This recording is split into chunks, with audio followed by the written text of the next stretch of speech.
এক ব্যক্তি প্রচুর ইবাদত করতো, আল্লাহ পাক তার ইবাদত করার জন্য পাহাড়ের চূড়ায় একটা সুন্দর ব্যবস্থাও করে দিয়েছিলেন। সেখানে ডালিম গাছ হতো, ঝর্ণা আসতো, খাবারের কোনো অভাব নাই। হাদিস এসেছে 500 বছর সে ইবাদত করেছে। কত বছর?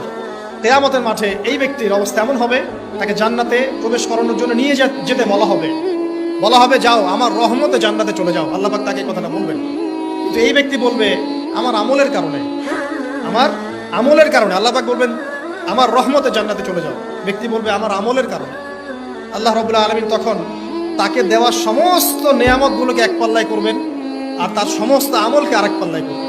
তারপর দেখা যাবে আল্লাহর সমস্ত নিয়ামত তার একটা চোখের সমান হয় নাই। কথা কি বুঝতে পারছেন? একটা চোখের যে নিয়ামত আল্লাহ পাকের, সমস্ত আমলও 500 বছরের ইবাদত এতটুকু হয়নি।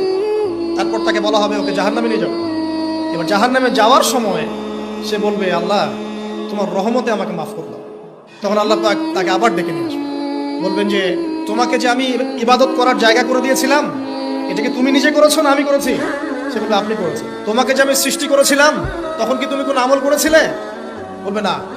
তাহলে তোমাকে যে সৃষ্টি করেছি আমি, এটা কি তোমার আমলের কারণে? না। তোমাকে সারা দুনিয়াতে এত নিয়ামত দিয়েছি, এটা কি তোমার আমলের কারণে? সে বলবে না। তখন তাকে জান্নাতে প্রবেশ করানো হবে।